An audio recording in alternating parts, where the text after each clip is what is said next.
Siempre pienso en él como el gran estafador estadounidense, como alguien que cambiaba el mundo según sus propias imágenes, como alguien que llevaba varios disfraces a la vez, igual que Mark Twain, igual que Melville. Es el hombre que pasea en su renovado Lincoln Continental, del que había quitado el retrovisor porque decía, yo nunca miro atrás. Frank Lloyd Wright, El arte de construir, segunda parte.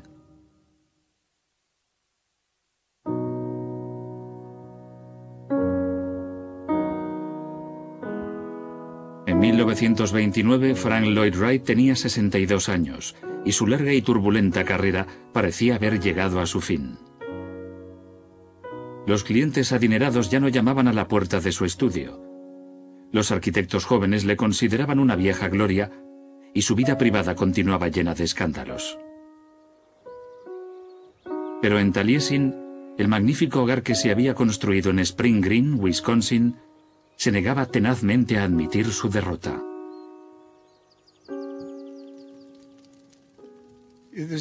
No vale la pena ser arquitecto si tus edificios no se construyen. Es muy diferente a la música. Un hombre puede componer una sinfonía y pasar 100 años sin que nadie la interprete, pero cuando se escucha, el mundo queda maravillado.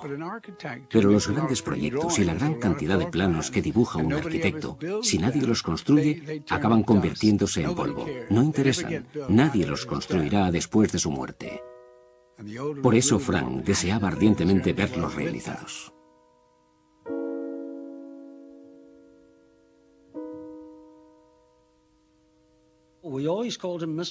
Siempre le llamábamos señor Wright. Todos le llamaban señor Wright.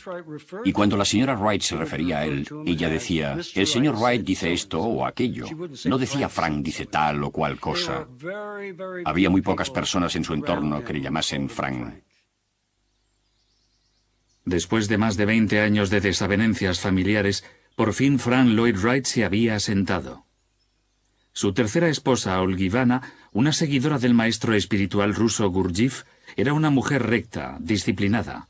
A pesar de las dificultades a las que se enfrentaban, la fe en su marido nunca decayó. Era una mujer encantadora y de una extraordinaria inteligencia. Y yo creo que ella era una de las pocas personas que podían discutir con Wright, estar a su misma altura y ser aceptada por él como un igual, de una forma que mi abuela nunca llegó a conseguir. Para mantener vivos su nombre y sus ideas, y para atraer nuevos clientes, ella instó a su esposo a leer y a escribir. Al principio, artículos sobre arquitectura y después una extensa autobiografía. Yo creo que su autobiografía fue algo que contribuyó enormemente al resurgir de Wright, vendiéndose a sí mismo al público. Él se describía como un gran arquitecto, como un gran hombre, como la persona que podía entender a la humanidad, que podía entender el paisaje, todas sus necesidades. Y cuando leía su autobiografía, conseguía convencerte de que era la persona idónea para diseñar tu casa. Fue muy hábil construyendo su propia leyenda. Uno de los grandes trabajos que hizo Frank Lloyd Wright fue crear la historia de la vida de Frank Lloyd Wright. Hay que tener en cuenta que, además de ser arquitecto, poseía una extraordinaria inteligencia creativa y una mente brillante y artística. En 1932, para poder pagar sus deudas, Olgivana le sugirió que emprendieran un programa de aprendizaje, la Hermandad de Taliesin, tomando como modelo las enseñanzas de Gurdjieff. Atraería estudiantes entusiastas y admirados por su figura, que abonarían 650 euros al año cada uno para vivir y trabajar al lado del gran hombre. Los Wright esperaban que Taliesin se convirtiera en una comunidad totalmente autosuficiente. A todos los alumnos se les exigía que dedicaran como mínimo 4 horas diarias para realizar tareas domésticas. Hay que tener en cuenta que él inició la hermandad, un tipo de enseñanza que nunca se había impartido antes y que había ideado él. De repente se encontró con que había 30 personas con las que no había contado. Él solía decir, no hay nada que yo odie más que un buen dibujante. Y él pensaba así porque un dibujante profesional siempre ponía objeciones y se quejaba de esto o aquello.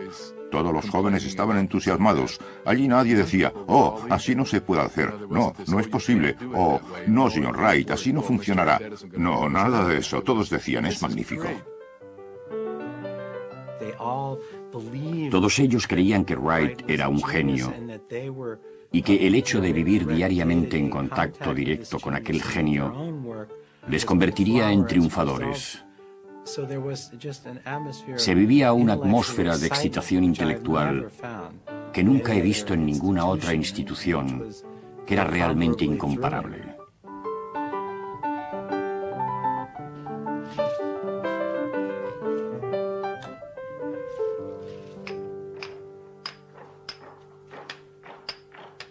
Los aprendices empezaban a trabajar en cuanto Wright decidía construir un nuevo edificio o remodelar alguna de las viejas dependencias de su desmoronada finca.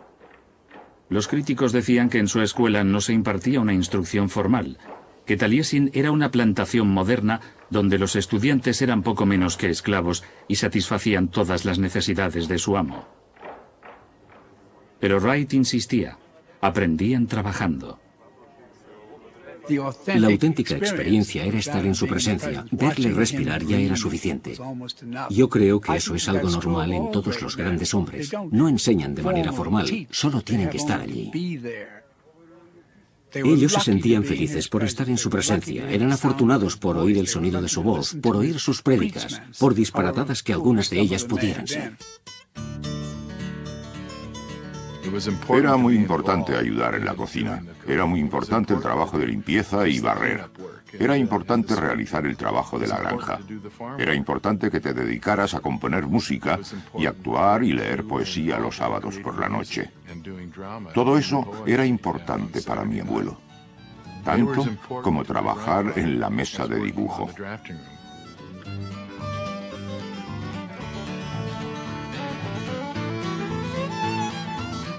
Trabajaban diariamente desde las 7 de la mañana hasta las 10 de la noche y todos lo hacían de buen grado. Yo creo que Wright tenía una idea muy particular de lo que debía de ser el estilo de vida de una comunidad, que nunca dejó traslucir. Creo que realmente no le gustaba vivir de la forma sencilla que se vive en una granja y que se cansó de gestionarla. Él quería ser el jefe de una empresa, y lo fue. Tenía cientos de metros cuadrados, tenía toda clase de gente que trabajaba en la finca. Todos tenían sus propias habitaciones bonitas y confortables. Su hija también tenía sus propias dependencias. Decidieron que sus comidas debían ser especiales, un poco por encima de las demás. Les gustaba reunirse para oír música la noche de los sábados, y todo eso les colocaba en una posición ligeramente más elevada que los demás. Disfrutaban con esas cosas. Olgivanna lo supervisaba todo. Ella planeaba los menús, escogía la música que se oiría en los talleres a través de los altavoces exteriores. Incluso escogía los calcetines que llevarían los alumnos. Ella fue totalmente esencial para la creación de la hermandad, porque ella era la encargada de las relaciones humanas dentro de la hermandad. Mi abuelo no era muy dado a relacionarse con la gente. Yo creo que él estaba metido de lleno en la arquitectura y ese era su cometido. Pero ella estaba completamente entregada a ellos. Olgivanna también controlaba la vida privada de algunos de los alumnos, decidiendo qué asuntos sexuales podían permitirse, concertando matrimonios y negociando divorcios.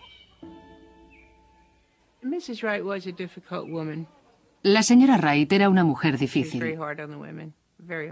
Era muy dura con las mujeres, muy dura. Y era la reina suprema.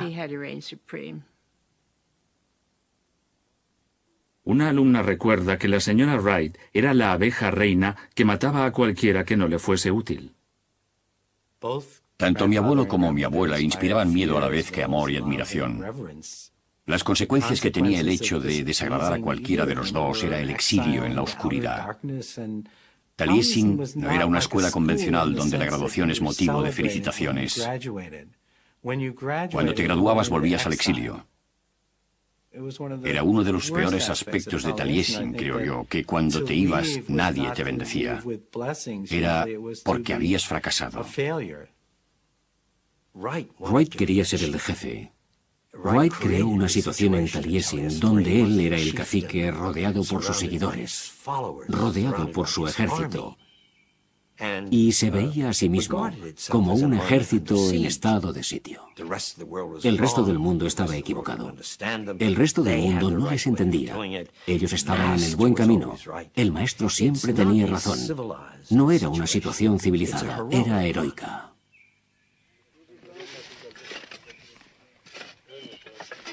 Taliesin bullía de actividad, pero para el mundo exterior, a sus 62 años, Wright estaba acabado. Hasta la siguiente generación no se le consideró un revolucionario.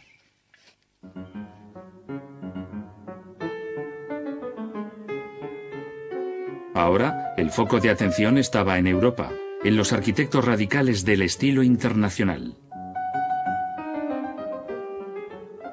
Le Corbusier, Walter Gropius y Mies van der Rohe. Al final de la Primera Guerra Mundial, habían empezado a diseñar lo que ellos veían como una nueva e industrializada arquitectura que intentaba servir las necesidades de la clase obrera. Como muchos otros arquitectos, habían estado influenciados por la sencillez y la apertura del estilo Prairie de Wright. Pero ahora habían cambiado.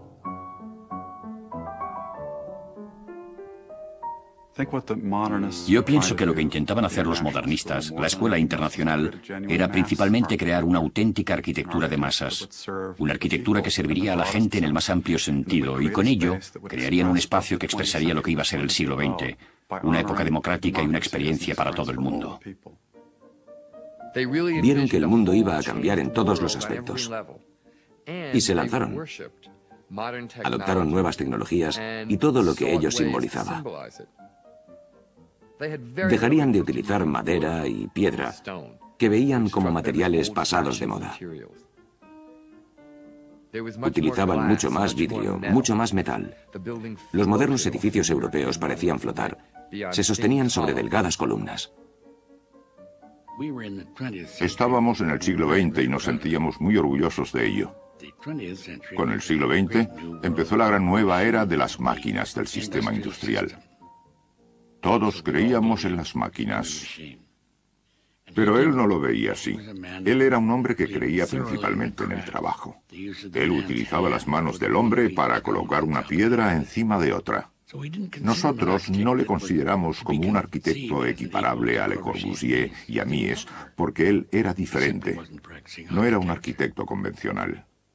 Por su parte, Wright no aceptaba nada del modernismo, porque decía que el hecho de que la gente viviera ahora en la era de las máquinas no significaba que sus casas tuvieran que parecer máquinas. Los edificios modernos eran cajas de cartón, decía, mecánicas, amaneradas, artificiales, sin alma. Es uno de los impulsos del modernismo en los que, en mi opinión, Wright no quiso participar. Él no veía la arquitectura como algo físico. Para Wright es algo espiritual, y la forma de construir un edificio es la que le confiere esa alma. Te llega al corazón de una forma profunda, te llega muy dentro. Él siempre intentó demostrar que solo él conocía la naturaleza, que solo él sabía construir, y decía que nosotros éramos un montón de arquitectos teóricos que solo jugábamos con superficies planas. Y estaba cerca de la verdad, aunque por supuesto a nosotros no nos resultara agradable oírlo. En 1932, el Museo de Arte Moderno de Nueva York organizó una exposición de estilo internacional, y se invitó a Wright para que colaborara con uno de sus diseños. Y uno de los conservadores, un joven crítico de arquitectura llamado Philip Johnson, sugirió sarcásticamente que probablemente Wright estaría ya medio muerto. Yo cometí ese terrible error diciendo que Frank Lloyd Wright había sido el gran arquitecto del siglo XIX. Y por supuesto, mis palabras se interpretaron como el insulto que significaban. Su frustración y el resentimiento por su propio eclipse y el creciente éxito del estilo internacional continuaron enconándose hasta el extremo de que si una mosca se acercaba demasiado a su mesa de dibujo, antes de aplastarla con el matamoscas, la bautizaba con el nombre de Miss Gropius Corbusier. Llegó un momento en que empezó a ver claramente que ya no se le consideraba la mente más avanzada de la arquitectura, que esos jóvenes europeos estaban haciendo cosas que no se le habían ocurrido a él y que no había sido capaz de incorporar esas ideas a sus obras. Fue algo fantástico, aceptó el desafío y renovó completamente sus conceptos.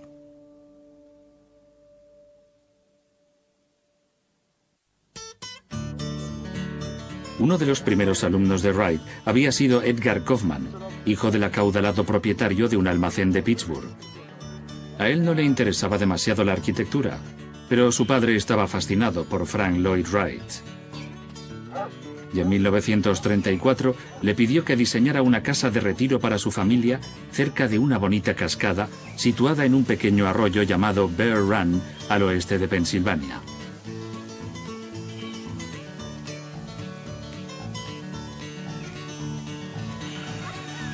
Wright visitó el lugar. Hizo que sus alumnos dibujaran unos elaborados planos que mostraban la ubicación de cada piedra y de cada árbol, y no hizo nada durante 3 meses. A él no le gustaba dibujar hasta que sabía que iba a dibujar. Y de vez en cuando le preguntábamos, «Señor Wright, ¿va usted a hacer algo?» Y él decía, «Sí», y se marchaba. Y de repente un día recibió una llamada del señor Kaufman. Kaufman estaba en Milwaukee, a unas horas de camino de Taliesin. El señor Wright dijo, «Hola, EJ, ¿cómo está usted? Venga, le estamos esperando». Y colgó. Milwaukee está a 225 kilómetros, a 3 horas de camino, y no había dibujado ni una sola línea. Kaufman, el cliente, estaba de camino. Se sentó y empezó a dibujar. Y dibujó un plano, el plano de la primera planta. Empezó a relacionarlo todo. Iba a tener un puente para poder cruzar la cascada. Indicaba exactamente dónde estaba la cascada. Y dibujó la segunda planta y siguió señalando dónde estarían los balcones. Y dijo, pondremos un puente que cruce. Así que EJ y Lillian, ella se llamaba así, podrán salir y entrar en las habitaciones de la casa y hacer un picnic en esta terraza. Añadió, en el piso de arriba estará la habitación del chico. Entonces dibujó lo que nosotros llamamos una sección del edificio, que es la forma de señalar las alturas. Y dibujaba y dibujaba, y Bob y yo íbamos dándole los lápices. Los rompía, coloreaba, borraba, los tiraba y volvía a empezar. Y cuando alguien entraba en la sala de dibujo, te volvías y decías, «Shh». No te movías. La gente sabía que cuando el señor Wright trabajaba no se podía entrar en la sala de dibujo. Empezó a dibujar un último piso. Toda la casa tenía una gran altura, todo el diseño era realmente grande. Normalmente dibujamos a una escala en la que todo parece grande, pero aquella vez no. Es que iba a ser grande. Y dibujó los árboles y sabía dónde estaba cada árbol, dónde estaba cada piedra. Y ya lo tenía todo hecho, y entonces la secretaria del señor Wright entró y le dijo, «Señor Wright, el señor Kaufman acaba de llegar». Él dijo, «Hágale pasar». Y el señor Wright se levantó, se dirigió hacia el señor Kaufman, le dio la mano y le dijo, «Bienvenido, EJ, le estábamos esperando».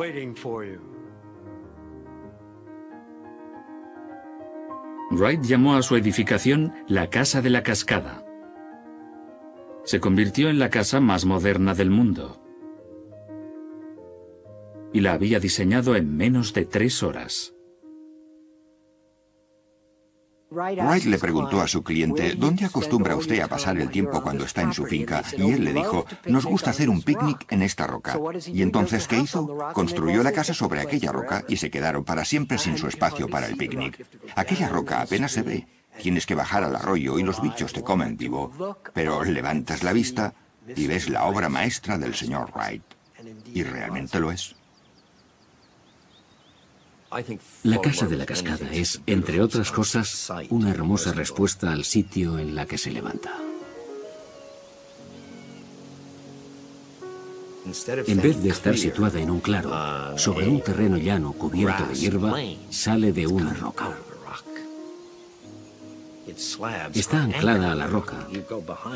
Cuando estás dentro de la casa, ves que por detrás está sujeta a la roca, pero la fachada anterior está justamente sobre la cascada, y el agua corre bajo tus pies. Tienes la impresión de que estás en peligro, porque de hecho te sientes suspendido en el vacío, que debes moverte con cuidado. El agua cae continuamente bajo tus pies, dando una sensación de desasosiego.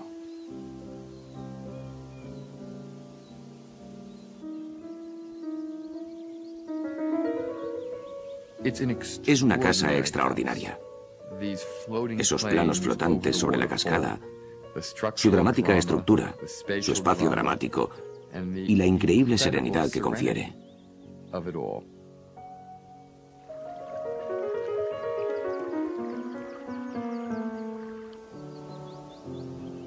Es una composición. Es una intrincada y perfecta composición en la que estamos invitados a caminar. Y si te llamas Kaufman, vivir.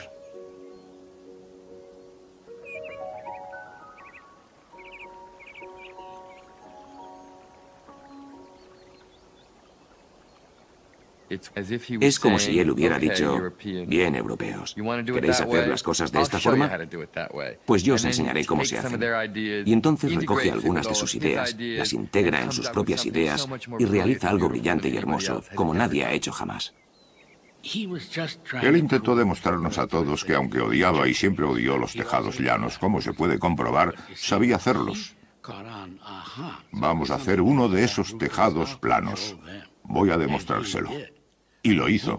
Quiero decir que aunque la casa tiene 50 o 60 habitaciones, porque es muy grande, parece alta cuando solo tiene 2,45 metros. No me pregunte cómo, pero lo hizo.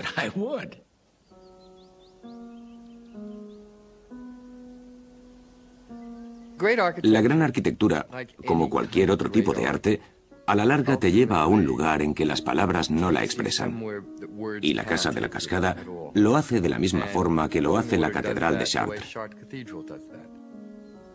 Es una experiencia que se te mete dentro y la sientes. Y no puedes expresarlo. Toda mi vida me he dedicado a tratar con la arquitectura y las palabras. Pero hay algo que no soy capaz de expresar completamente cuando hablo de la Casa de la Cascada. Recuerdo la primera vez que vi la Casa de la Cascada. Fui dando un largo paseo, la observé desde abajo y sentí deseos de cantar. Solo con mirarla deseabas empezar a cantar alguna canción o hacer alguna cosa. Realmente no podías decir nada. Fue algo extraordinario.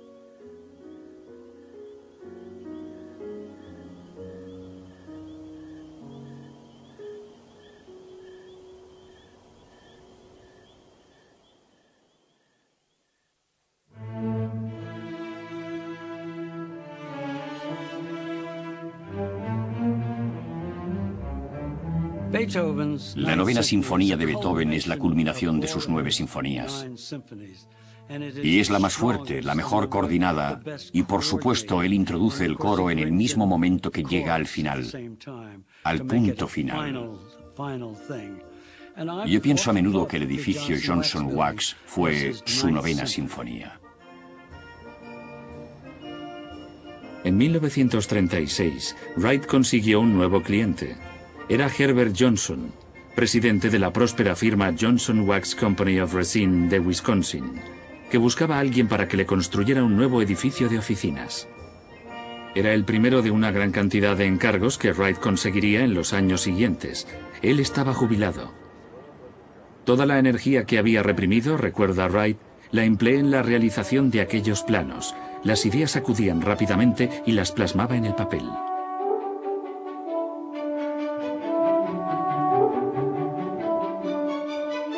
Sería un gran edificio y quería crear un ambiente alegre para los empleados. Wright y sus alumnos trabajaron sin descanso durante 10 días para terminar los planos. Entonces su ayudante, Edgar Tafel, Fue con él a Racine para hacer la presentación de los bocetos del edificio Johnson Wax. Wright salió del coche y yo le seguía con los planos.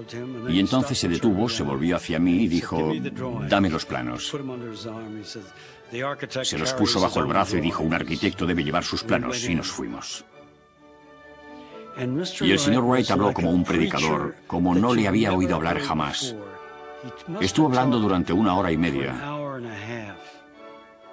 Ustedes van a trabajar en un templo, van a trabajar en un lugar en el que les gustará estar. Y cuando terminó, todo el mundo se quedó callado. No había nada que preguntar. Consiguió el contrato.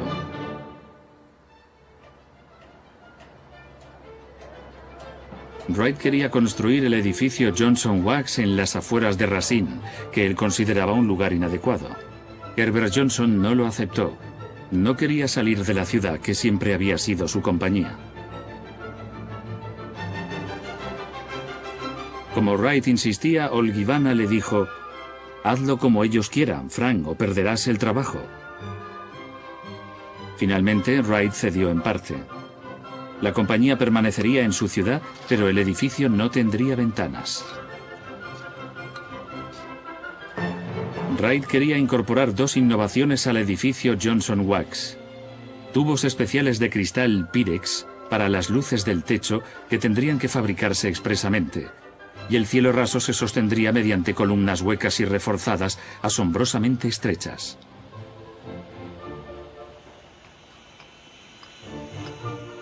Todo ello suponía emplear mucho más tiempo y dinero del que Herbert Johnson tenía pensado. Al principio, Frank Lloyd Wright trabajaba para mí, dijo. El coste fue ascendiendo y entonces trabajamos juntos. Finalmente, acabé trabajando para él.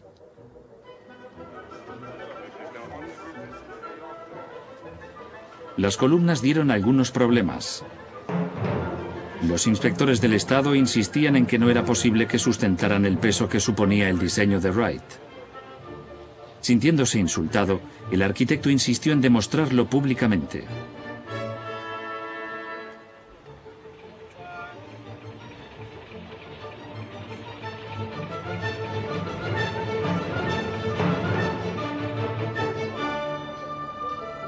Wright aumentó 10 veces el peso que soportaría la columna y solo entonces falló.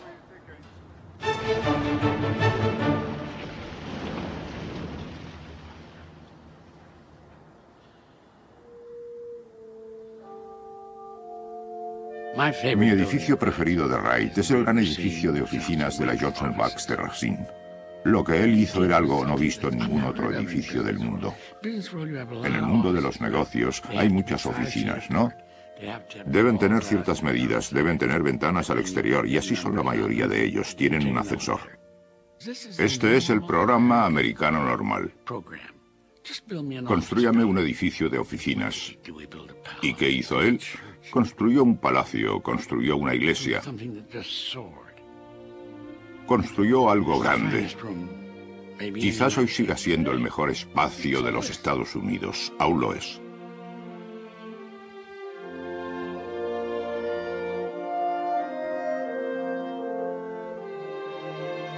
En esa sala las columnas parecen lirios que se levantan desde el suelo y se abren en el techo. Sus tallos son graciosos y maravillosos y se abren sustentando el piso superior. Son flores circulares, unas junto a las otras, pero que no se tocan. Y de ahí sale la luz. La luz brilla entre ellas con un brillo uniforme y parece que están bajo el agua perfectamente repartidas. Yo creo que nunca mencionó las luces en nuestras conversaciones.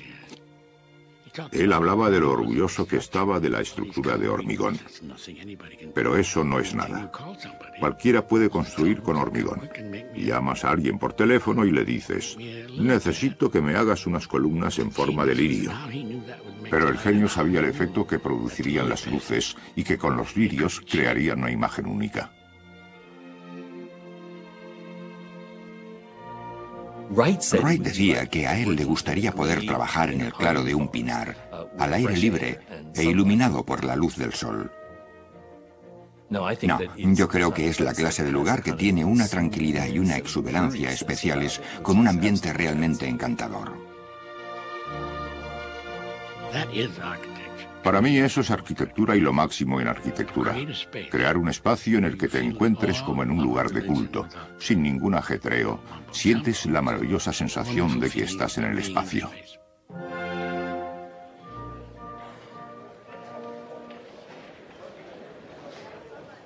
Herbert Johnson quedó tan satisfecho con su edificio que le pidió a Wright que le diseñara una casa.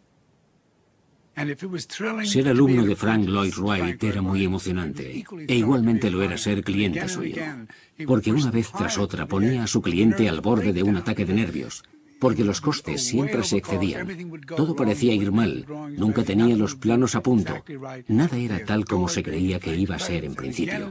Pero adoraban estar en presencia de Frank, una vez y otra vez y otra vez. Era obviamente el suceso más importante en la vida de muchos de sus clientes, como Edgar Kaufman, como Herbert Johnson y muchos otros. El mayor suceso de sus vidas era su relación con Frank Lloyd Wright. Nunca se enfadaban con él, siempre volvían a él. Era el episodio más emocionante de sus vidas, que les hacía sentir las más grandes satisfacciones que nadie había sido capaz de hacerles sentir. La Casa de la Cascada, las Casas Usonian, el edificio Johnson Wax. A los 70 años, la carrera de Wright había vuelto a renacer. Fue el protagonista de una exposición especial en el Fórum de Arquitectura. El Museo de Arte Moderno, que le había humillado solo unos años antes, quería dedicar ahora una muestra exclusiva a la obra de Frank Lloyd Wright. Volvía a estar en la cumbre.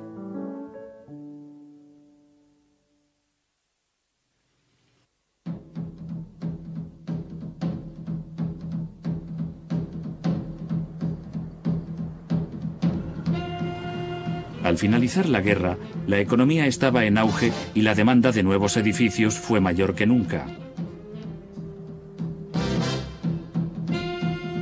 Frank Lloyd Wright tenía casi 80 años y estaba a punto de entrar en la época más productiva de su vida.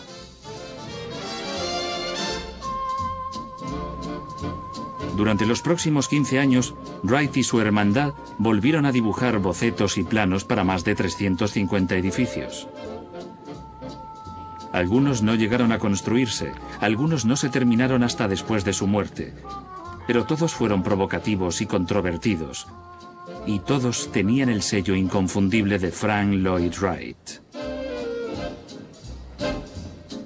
Diseñó una casa de reuniones para la iglesia unitaria en la casa de su niñez, en Madison, cuya forma, dijo, estaba inspirada en las manos unidas en oración. Una estación de servicio en Cloquet, Minnesota. 2 puentes colgantes gemelos en Pittsburgh. Una planta eléctrica en San Mateo, California, cuyas resplandecientes luces iluminaban el cielo nocturno. Una sinagoga en Filadelfia y una iglesia griega ortodoxa en Wisconsin.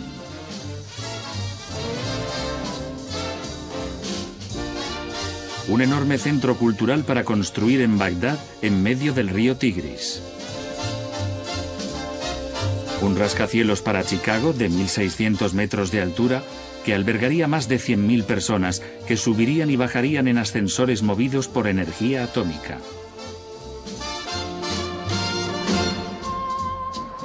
Y un extenso y futurista centro cívico para Marin County, California.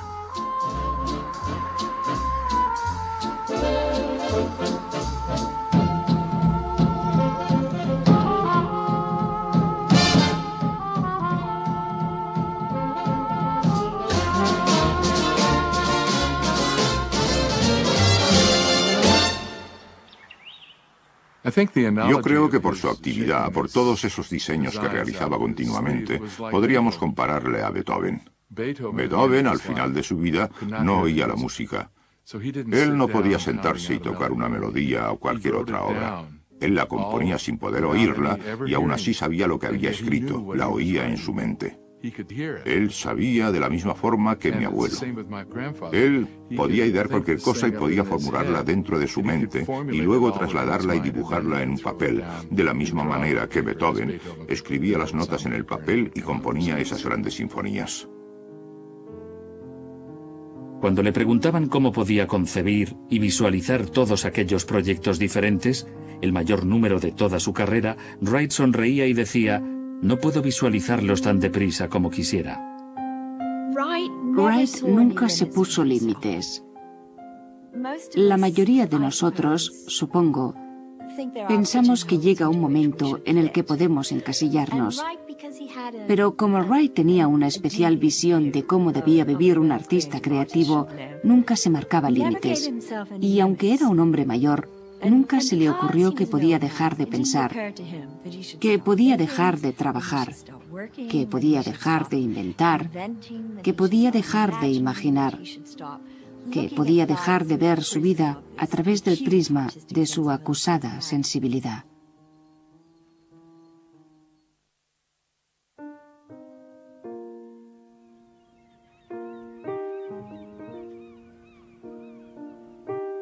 Construimos en relación con aquellos que construyeron antes que nosotros, y construimos en relación con aquellos que vendrán después de nosotros. Y las ciudades, desde el primer momento, cuando las ciudades empezaron a ser organizadas, como Mesopotamia, adquirieron el concepto de inmortalidad.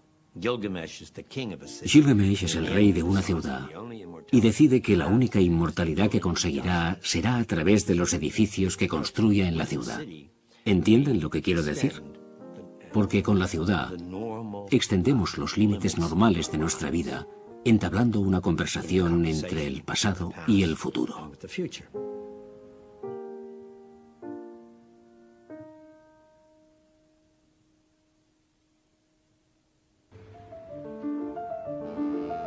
Anteriormente, en 1943, se le había pedido a Wright que diseñara un museo para la ciudad de Nueva York para albergar una gran colección de pinturas abstractas reunidas por el rey del cobre, Solomon R. Guggenheim. Obras de Mondrian, Delaunay, Kandinsky. Wright no sabía mucho de arte abstracto. Para él eran lecciones de pintura con los dedos. Cuando le mostraron algunas de las obras maestras de Guggenheim, no pudo resistirse y preguntó: ¿cómo le llama usted a esto? Aún así, se lanzó a trabajar. «Espera a ver los bocetos para el Guggenheim», le dijo a un amigo. «Estará casi directamente enfrente del Museo Metropolitan. Hará que éste parezca un granero protestante». Él estuvo obsesionado por ciertas figuras durante toda su vida, por ejemplo la espiral, y las representaba una y otra vez. Intentó hacer un garaje en espiral en Pittsburgh para Edgar Kaufman y finalmente tuvo la oportunidad de su vida, representando la espiral en el Guggenheim.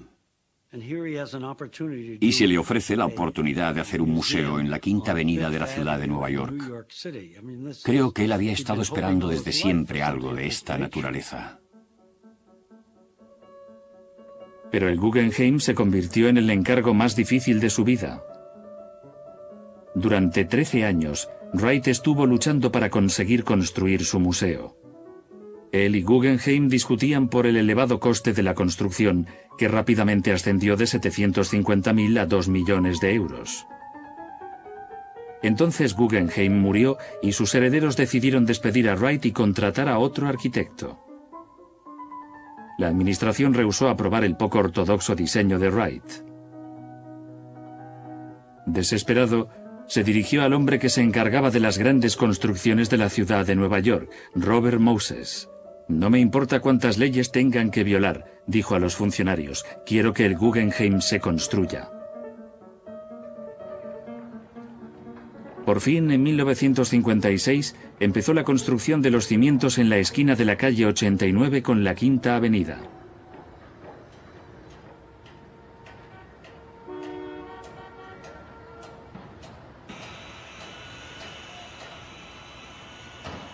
El interior iba a ser una rampa continua y los visitantes empezarían por arriba y seguirían su camino hacia abajo. Pero aunque la construcción había empezado, el proyecto seguía siendo muy controvertido. Varios prominentes críticos atacaron el diseño de Wright. Hilton Kramer lo llamó una arquitectura cuyo único éxito es cumplir una función orgánica, llamar la atención por sí misma. Un escritor le llamó el error de Frank Lloyd Wright. Él no quería ajustar sus construcciones a la urbanística preexistente. Solía decir, piensa que es como el pabellón de un parque. Bien, de hecho no está en el parque, está en una calle. Y la razón por la que resulta tan maravilloso es porque los otros edificios obedecen las normas urbanísticas, y de ahí el contraste. Imagine si los otros edificios desaparecieran y se levantaran más Guggenheims. Resultaría cómico. Somebody said the museum out here on Fifth Avenue looked like a washing machine. This one that you're building? That's one of my buildings. Well, I've heard a lot of that type of reaction, and I've always discounted it as worthless, and I think it is. 21 de los más conocidos artistas, entre ellos William de Kooning, Franz Klein y Robert Motherwell, enviaron una carta al New York Times diciendo que sería totalmente imposible exponer sus obras en un museo de paredes curvas e inclinadas. Wright envió un telegrama denunciando sus mentes de íncubos de costumbres retrógradas y añadía que muchos pintores que producían buen arte deseaban exponer sus obras en su museo. Y el señor Wright intentaba puntualizar. Estoy haciendo un edificio donde ver obras de arte sea algo natural. Solo hay que bajar la rampa. Las pinturas estarán en las paredes, muchas de ellas en artísticos caballetes, otras colocadas en alto y con las luces cambiando continuamente. Él no intentaba subyugar las pinturas al edificio. Él quería crear una síntesis, crear una unión entre la arquitectura y la pintura que nunca había existido anteriormente.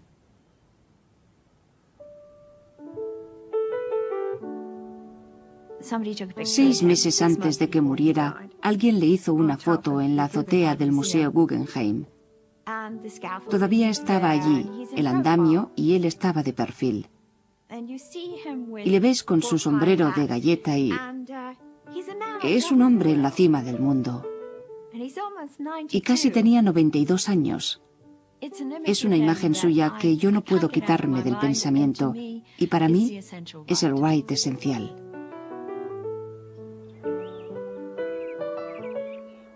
En la primavera de 1959, el Guggenheim estaba casi terminado, y Wright estaba ultimando los detalles finales desde su estudio de Taliesin. Aunque había empezado a fallarle la vista, todavía se levantaba temprano para ponerse a trabajar en su mesa de dibujo. Cuando su primera esposa Kitty murió esa misma primavera, su hijo David le ocultó la noticia durante varios días. Wright lloró cuando supo lo que le había sucedido a la mujer a la que había abandonado 50 años antes. «¿Por qué no me has avisado en cuanto lo supiste?», le preguntó. «¿Para qué iba a molestarte?», le contestó David. «Tú nunca te preocupaste de ella cuando vivía». Poco tiempo después, el 4 de abril, Wright se quejó de dolores de estómago y fue hospitalizado en Phoenix. La operación para extraerle una obstrucción intestinal fue un éxito, pero 5 días más tarde, el 9 de abril, murió mientras dormía. Fui al hospital en cuanto me avisaron y su cuerpo estaba todavía en la cama. Medía cerca de 1,85 m y cuando murió parecía pequeño y frágil, algo que nunca había sido. Nunca he olvidado eso, fue como si su carisma muriera con él y solo quedara aquel pequeño cuerpo. Y ya no era aquel hombretón que había sido. Yo sentía que mi abuelo era casi inmortal. En el momento que murió, yo no estaba con su hermandad. Yo le había dejado y estaba trabajando con mi padre. Recuerdo que nos dieron la noticia mientras estábamos en Los Ángeles y enseguida, inmediatamente, cogimos un avión y fuimos a Taliesin. Y después... recuerdo que mi padre y yo entramos en el salón y el abuelo estaba allí en el ataúd. Nos acercamos y le miramos. Nos abrazamos y lloramos. abrazados el uno al otro. Estábamos en llanto. En aquel momento nos dimos cuenta de que se había ido, que realmente se había ido.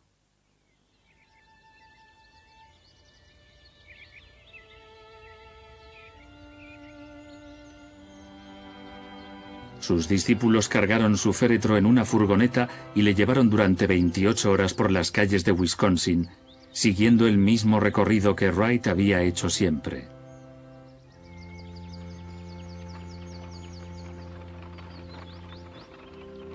En Taliesin, fue llevado hasta su tumba en una carreta cubierta de flores, igual que May McChaney, la mujer que murió asesinada y por la que una vez arriesgó todo lo que tenía.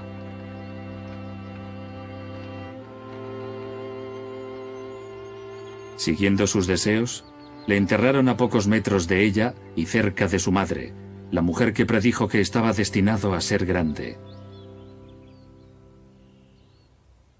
Un sacerdote unitario leyó el pasaje favorito de Emerson: quien quiera ser un hombre debe ser un inconformista. Nada hay tan sagrado que la integridad de tu pensamiento.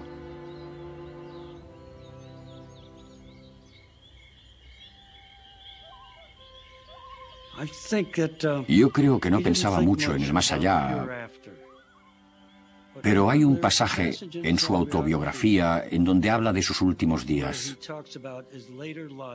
Decía que la naturaleza es hermosa, que disfrutaba cuando salía a dar un paseo, que la naturaleza de cada árbol es diferente a la de los otros, que todas las hierbas son diferentes y que los arroyos y los riachuelos son muy bellos. Él creía que era tan hermosa que es imposible que el cielo sea tan hermoso como la naturaleza de la tierra.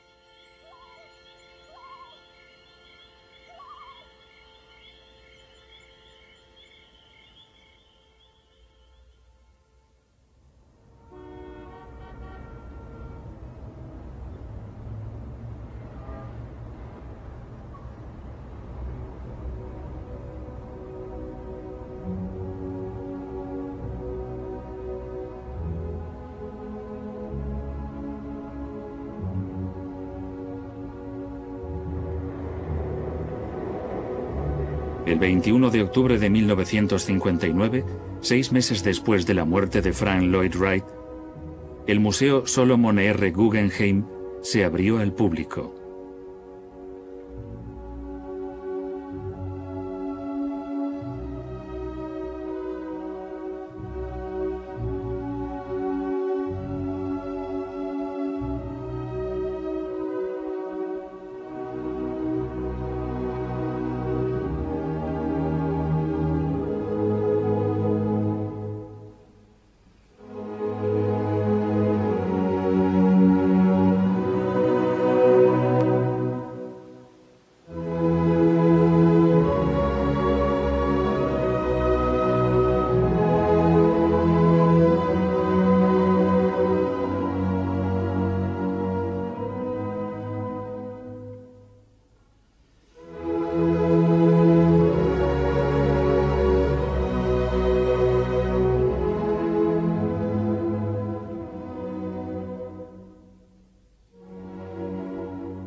Wright cambió nuestra forma de ver la Tierra, de usar la Tierra, la forma de vivir en nuestras casas, la forma de trabajar en nuestras oficinas, incluso nuestra relación con la pintura. Después del Guggenheim, ¿a quién le importará el arte de los museos si el propio edificio no es una obra de arte?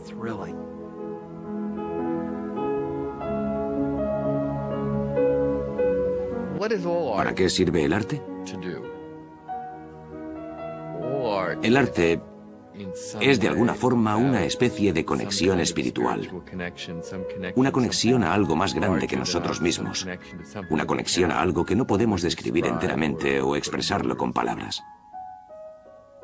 El arte es una mentira que nos dice la verdad, dijo una vez Picasso. Es como alcanzar un sentimiento. Pero al mismo tiempo la arquitectura, a diferencia de otras artes, está conectada a la vida diaria. Es un techo sobre nuestras cabezas que nos protege de la lluvia. Y el genio de Wright tuvo la habilidad de conseguirlo. Tuvo la habilidad de saber satisfacer las necesidades diarias que siempre forman parte de la arquitectura y que son ineludibles. Pero además, al mismo tiempo, sus obras se te clavan en el interior y casi te hacen sentir como si estuvieses viviendo una experiencia trascendental.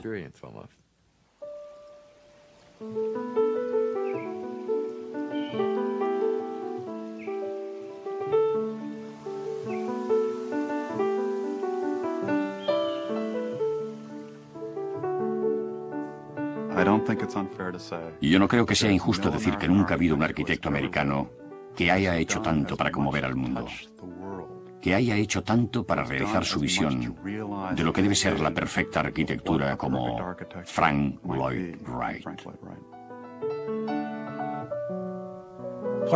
La definición de lo que debe ser un arquitecto dice que es facilitar a sus congéneres las mejores formas y con los costes más bajos posibles.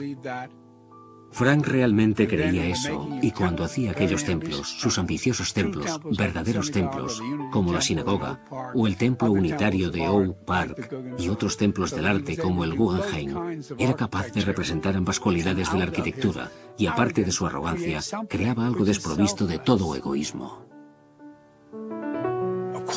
Por supuesto, él diseñaba esas cosas que plasmaba a su gusto, pero no son sus monumentos, son algo más. Son monumentos para todos nosotros. Y disfrutamos de esos monumentos de la misma forma, con el mismo acto de egoísmo que lo hizo aquel gran hombre.